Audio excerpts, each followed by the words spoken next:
Hey folks, welcome to yet another episode of Ariella by Ace Nichols. It's been a long minute, but I am happy to be back. This video is long overdue. It is all about Nairobi Fashion Week and everything that went down during that week. Now, Nairobi Fashion Week took place 2 weeks ago, and the theme for 2026 was decarbonized, which is a call for slow, ethical, and climate smart fashion. The week kicked off with an invite-only cocktail at Mateo's, followed by a pop-up shop that was hosted at the same venue. This pop-up shop, which took place on day 2, was a space that allowed the public to browse and purchase items from the showcasing designers' previous collections, which created a connection between the consumers and the designers. The pop-up featured work from both local and international designers, including Nigeria's Lanifuka, which highlighted the event's commitment to regional collaboration and accessible fashion. Day 3 was all about panels and thread talks. Unfortunately, this was also on an invite-only basis. I'm not sure the criteria they used for these invitations, but in a city as creatively dense as Nairobi, limiting attendance risks flattening the narrative of what Kenyan fashion actually is. Nairobi Fashion Week positions itself as a barometer for regional fashion, not just Kenyan fashion, so the invitation strategy matters so much. When access feels limited, it could unintentionally send the message that the fashion conversation belongs to only a small circle of people, rather than a shared cultural conversation. That's where the missed opportunity really lies. Fashion in Kenya is not just about runway movements. It's tied to thrift culture, sustainability, craftsmanship, and even informal economies like mitumba. By not opening the doors wider, Nairobi Fashion Week missed an opportunity to convene stylists, fashion enthusiasts, historians, and everyday consumers in one forum. These intersections are where most meaningful conversations happen. A broader invitation could have transformed the event into a more meaningful forum. Panel discussions about local production, accessibility, pricing, intellectual property, and the global positioning of Kenyan fashion. It could have encouraged debate, critique, and knowledge exchange instead of passive consumption. Ultimately, fashion weeks shape memory and momentum. When participation is narrow, the story told is also narrow. Opening up transparently and intentionally would not just build audience numbers, but strengthen fashion literacy, ownership, and continuity within Kenya's fashion ecosystem.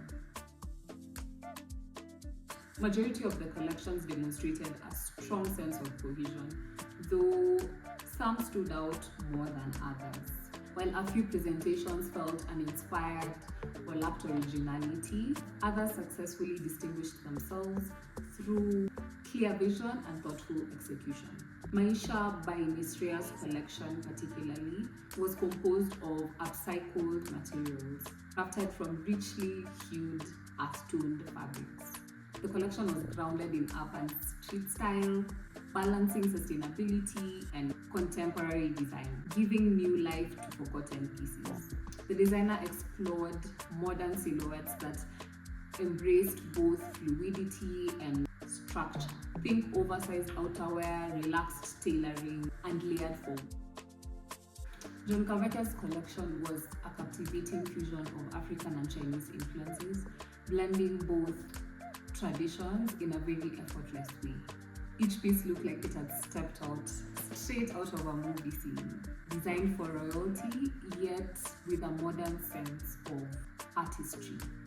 There was long flowing drapes, vibrant colors, and both those things came together in perfect harmony, creating a visual symphony that was just impossible to ignore. Yet I think what made the collection what it was its versatility. So in as much as it had this very strong ancient side of it, there was also this very beautiful modernity to it. So there are pieces that you can actually wear and incorporate into your wardrobe. Now, when it came to hair and makeup for the models and also the selection of the models, I think that they did a really, really good job. The models graced the runway with inventive African hairstyles and amazing makeup, which was just a great compliment to each and every piece of art and fashion that they were wearing. The music, the pacing of the models was just perfect. This managed to grab the audience's attention and bring them and reel them into the experience and get them to actually notice the garments. It was a very immersive experience. However, I think it's the Wanifuga collection that really captured everybody's attention. You could tell that every single accessory, from the headpieces to the necklaces to the shoes, everything was thoughtfully paired to just create this work of art. And not to mention that the music that played during the Wanifuga collection showcase was an original composition for the brand.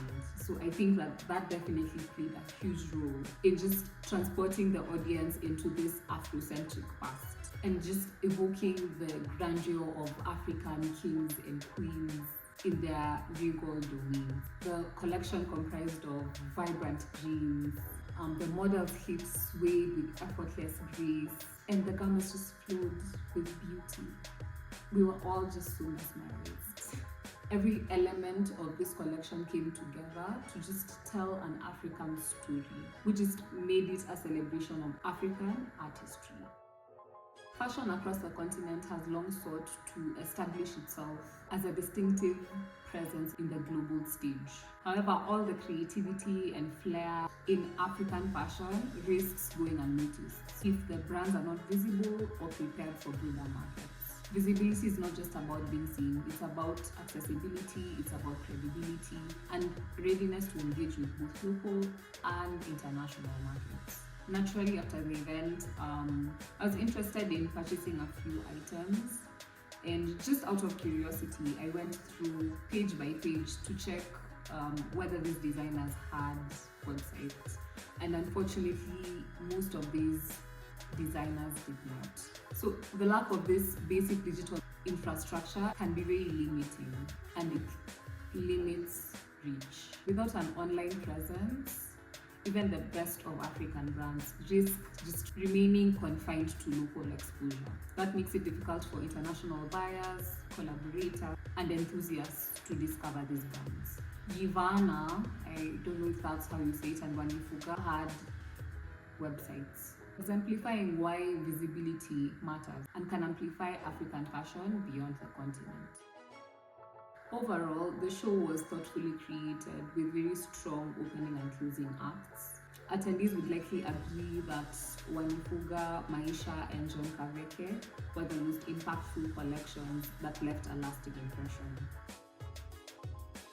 There's a missed opportunity to collaborate and consolidate Kenya's fashion weeks, because at the moment we have Kenya Fashion Week, we have Nairobi Fashion Week, which I attended, and we have Kibera Fashion Week, which exceptionally showcases streetwear designers.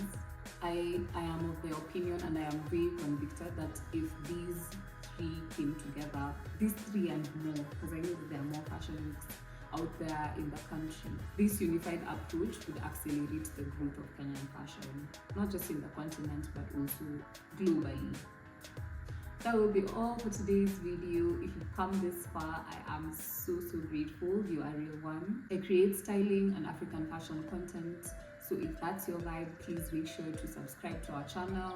Make sure you like and share with a friend that you think would be interested in learning more about African fashion and styling and capsule wardrobes and all that good stuff.